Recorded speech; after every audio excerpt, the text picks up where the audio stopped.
Ang alam niya lang ay purihin si Zelensky. Kaya yung mga katutubo sa Davao, nagkaroon sila ng trabaho sa paggawa ng kalsada para hindi lang sila umaasa sa binibigay ni PRRD kasi kada taon namimigay siya ng tig-isang kaba na bigas sa mga katutubo. Oh, kita nyo? Nagkaroon ng trabaho sa kalsada talaga. Kita nyo? Bakit popondohan ng foreign kung ilalagay naman din sa unprogrammed funds? Correct. Ano raw sagana sa isda sa panahon niya, hinayaan ni PRD pumasok malaking fish vessel sa Palawan. Ikaw naman, Gray the Great, oh. Pinagbobola mo kami. Yung mga mangingisda po ang pakinggan nyo, hindi po yung kung sino-sinong politiko. Sinabi na nga, di ba, nag-hearing sila dun. Nung panahon ni Duterte, nakakapangisda po. Nung panahon, eto Gray, wag kasi sa atin, hindi tayo mangingisda. Makikinig ka, hindi rin nangingisda. Yung nagpunta yung mga congressman doon sa may mangingisda, kinausap nila. Ano sabi? Ayang pong mga binibigay ninyo na ayuda, 1-2 araw lang, ubos na. Sana, yung katulad po ng panahon ni ni President Duterte, nung panahon po ni President Pinoy, hindi po kami makapangisda dahil sa China. Panahon ni Duterte, nabuksan po yung pangingisda namin. Ngayong panahon ni Marcos, hinihigpitan na naman kami. Kaya wag mong babaliktarin. Hindi namin kakilala yung mangingisda na yun. Ako rin nagulat eh. Sa sinabi na yun. Sabi ko, no, nagulat ako. Ganun yung pagkakagulat ko eh. Nagiging tourism ang mga ginagawa ni PRRD boss. Correct! Alam niyo bang basurahan niyang ulitin ko na naman, basurahan po yung Dolomite Beach eh. Nakita niyo naman kung ano na ngayon ang Dolomite Beach. Ay naku, wala talaga. Ay naku, wala talagang alam, si PRRD lang ang magaling. Tama po yun, no? Kung hindi pa po nyo alam, si PRRD lang po. Gumaya kay Tatay Diggs, war on drugs, may bonus pang death penalty, ayuda, boss, ubos pera. Watching from Canada, dapat lahat kay DFW. Sambales, boss Bats, budget ng ayuda ngayon, 4 times ng budget sa pandemya. Kita nyo? Masinlok Sambales. Anong binibuild ni BBM Jean sa Serimar? Wala po. Si BP Sara na nagsabi, walang nasimulan, wala po talaga. Hindi nakuha ni Gray yung meaning ng namangka sa maraming ilog si PRRD. Meaning marami siyang niligawang mga bansa para maraming magpautang at mapondohan ng bill. Kasi inopen niya yung Pilipinas eh. Yung mga dati nating mga traditional na kaibigan, winelcome niya yung Russia, China, at iba pa. Ayan. Dito sa Cebu City, pinaslang na 22 years old dalaga. Papuntang trabaho, sana pinatay ng driver na drug addict at tinapon sa dagat. Nahuli ang salarin, isang driver addict. 8 beses pabalik-balik sa kulungan. Kita nyo? 8 beses. So normal na lang sa kanya kasi bloodless ngayon eh. Alagang-alaga po mga addict ngayon. Dolomite Beach. Boss, ano na nangyari sa Cavite-Bataan Bridge? Di na ata matuloy, walang pondo. Sinasabi ko sa inyo, wala nga pong sa mga major infrastructure. Kapatid niya nga nagbulgar eh. Zero budget. May budget po yun. Pero nilipat nila Martin sa unprogrammed. Hindi, no? Nakaprograma yung budget, nilipat sa unprogrammed. Ganon po kakapangyarihan si Martin. Kaya matatanong mo eh, sino ba talagang may tunay na power sa Pilipinas? Sabi ni BP Inday Sara, nagkamali si Castro ng pagpapakulong kay Attorney Lopez. Bigatin pala. Tatay pala niya ay judge. Ang uncle ay mayor at congressman. Yari po kayo. Opo, Dolomite, Boracay, pinasara para malinis. Boss Bans, nakita mo na ba yung kwentong barbero sa mga taga Surigao Facebook? Hindi pa po. Ang mga nakatira sa bundok, pakamote ang kinakain, matalino po sila. Hindi, kamote. Kamote, kakamot po. Wala na talagang pamumuno ni Bangag kahit sa turismo, bagsak na rin. Ayan. Puro pera sa isip ni PBBM kaya hindi makapagplano. Sinabi pa nga ng paano magkakaturis airport natin? Tignan po ninyo, airport Dati ang airport natin, panahon ni Tatay Digong, galing po yan sa Wars Airport eh. Nung panahon po ni Pinoy, Wars Airport po ang naiya. Imagine niyo no? Pangalan pa ng tatay niya, pero yung anak yung namumuno sa bansa, Wars Airport tayo. O, yan po katotohanan eh. Pero pagdating po ng anak, Wars Airport, kay Tatay Digong, ang naiya po ay naging most improved airport. Ngayon, worst airport na naman. Sinabi pa nga ng fisherman na lang yung band-aid solution lang ang ayuda. O, kita nyo na? Totoo yun. Ang gusto nila, trabaho. Gusto nila makapangisda. Ang mga Duterte, first day ng mga Lumads, next, mga Dabaweños at mga Muslim, may palugaw pa habang naka-kwe up o nakapila. Boss Bats, nasa X ngayon ang mga mayayaman sa Salcedo Village, Makati. Nagre-reklamo dahil tumaas uli yung krimen at holdapan. Kita nyo na? Alaga. Bawal. Bloodless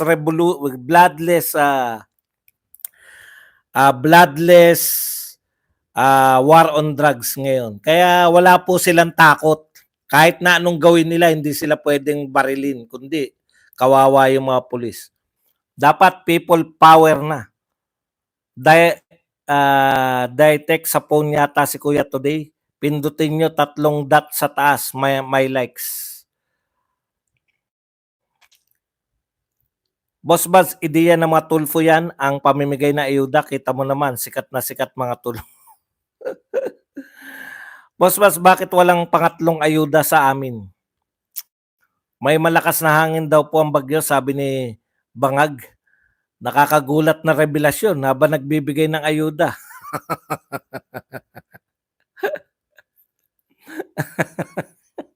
Mema lang yun, may masabi lang. Yung chat nasa main, wala yung like. Porperia, Inghog. Boss Buzz, nasa na si Risa? Bakit di na nagngangaw-ngaw? Gusto ko magharap na naman sila ni tatay para maghilamo siya ng mura. Si Attorney Lopez pala, graph investigator pala of the Office of the Ombudsman, kaya nagkamali si Castro sa pagpapakulong kay Attorney Lopez. Kaming OFW sa China, nakakasama ng loob na ibabasura. Ultimong bundok, may escalator. Ang infrastruktura galing China, napakaunlad ng China, ultimong bundok, may escalator. Kita nyo? Pera dapat ilagay dyan ay DFW Direction for Wellness yan. Dapat dyan, ilagay pera lahat naghahanap ng trabaho ng tao, government, hindi ayuda. Correct.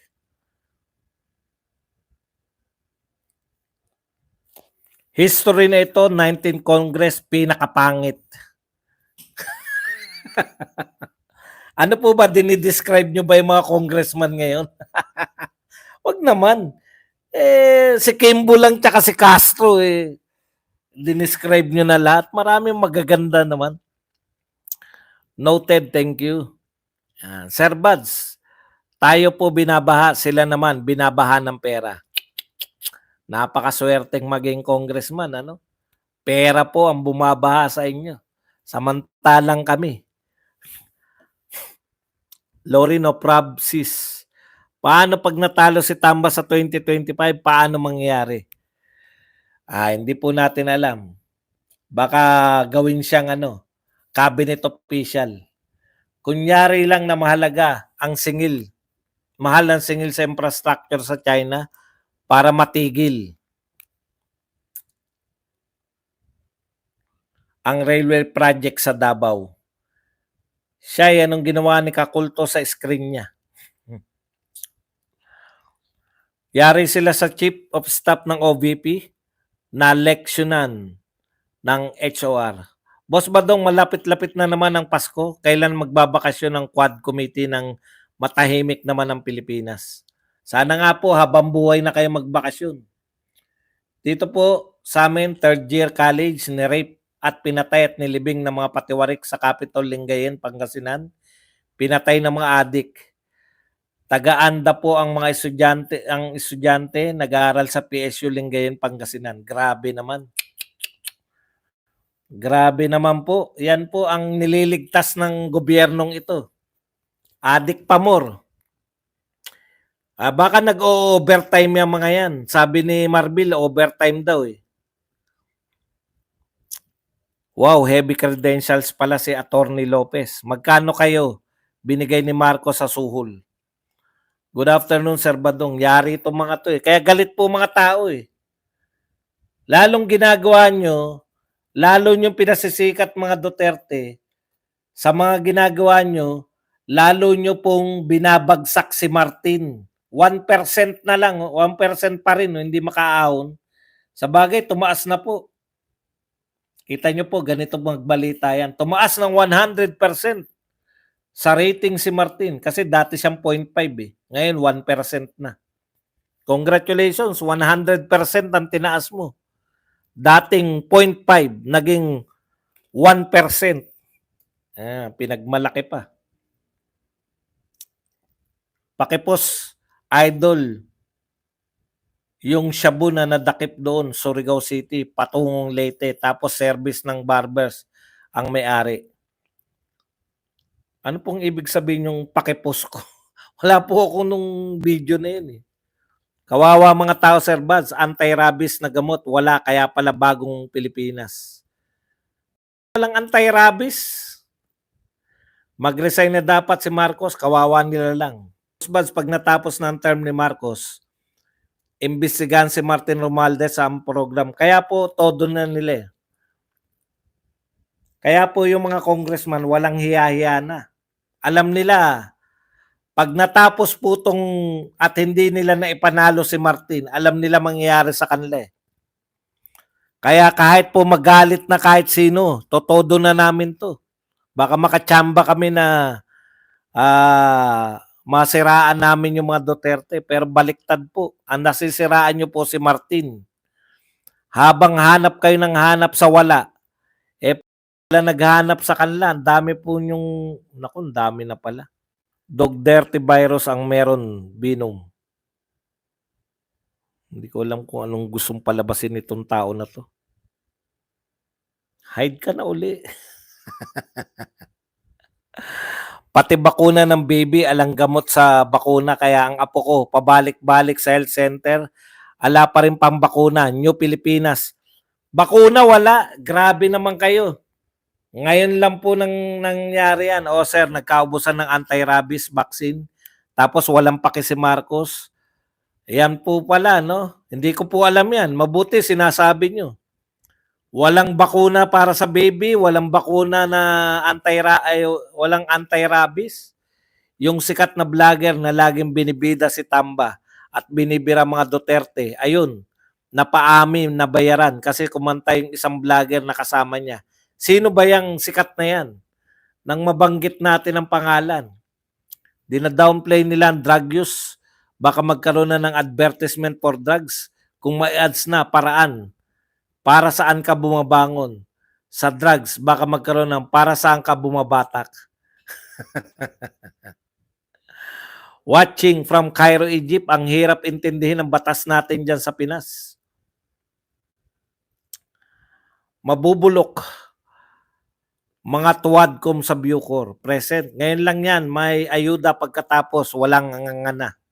Dapat lahat ng mga OBP personality invited as resource person shall not sworn to oath. Just attend as compliance upang hindi makontempt. Attend lang at kung need sagot is fine. Hindi po, Dionisio Palmos. Kinontempt po yun, hindi po dun sa mga sagot niya. Kinontempt siya dahil dun sa sulat niya dun sa COA. Siga nga Si Nico David, boss, binibira ngayon ni Makagago na bayaran. Walang bakuna, anong gagawin natin? Bobo talaga mga tambaloslos. Alipores, yan. May amore, sabi ni Barbero, fake news daw intake naman daw siya ng mga trolls. We support to the truest public servant, tested, trusted, and proven already. Only the Dutertes and proven line, 95% solid Europe. Yung sikat na vlogger na laging binibida si Tamba, binira ng Duterte, ayun, napaamin na bayaran kasi kumantay isang vlogger na kasama niya. Matagal nang kumanta yan si di ba? Matagal na po yan kumanta si anong pangalan nito? Si Makagago na bayaran siya, highest paid nga raw siya. Pero sulfate vitamin sa dug, Larni. Pero sulfate po para sa dugo pag pang-anemic. May amore at iba pang vitamins, wala na din pinamimigay. 6 cents, sir. Pero meron illegal drugs para hindi na uli mabibili ang mga mamahalagang gamot, bakuran. Nga, ubos. Grabe, no? Hindi naman lahat na bigay ng ayuda sa amin sa Zamboanga. Dami ayuda pero hindi lahat may ayuda. Hindi po natin alam kung paano po sila namimigay, di ba? Kaya wala rin Kung akala nyo, sa namimigay ng ayuda, kung akala nyo nakakatulong yan sa kandidatura ng kung sinong tao, aba, hindi rin po. Kasi nga, mas marami pa yung na hindi na bibigyan. Mag-like naman. Sandy Escolano, Emeliso, musta? Bakit nawala jacket mo? Justin Chua Coreano. Kaya nga Makagago channel name niya, kampi siya sa mga ogag. If I am an OBP resource person, magdadala ko ng maleta sa hearing at ipakita sa mga crocs to show that I'm not afraid makontempt. Justin Chua Coreano, complete name talaga. Jonathan, Kuya Buds, tirahin mo na. Mary Jane Biloso, si Tatay Duterte tumulong dyan, correct me kung mali ako. Boss Buds, kung papipiliin ka, Kimbo, Luistro o Castro, kung bumaliktad si Attorney Trixie, makikita natin yun agad. Huwag natin pangunahan si Attorney Trixie, abang na lang tayo. Aba, bumaliktad? Saan? Paano bumaliktad? Chismis yan. Basta ako hindi ako babaliktad kahit kailan, straight Duterte ako. May mga bumabaliktad na. Sino yung mga bumabaliktad na yan? DJI, good afternoon po, Sir Buds. Bakit daw sila bumabaliktad? What seems to be the prob?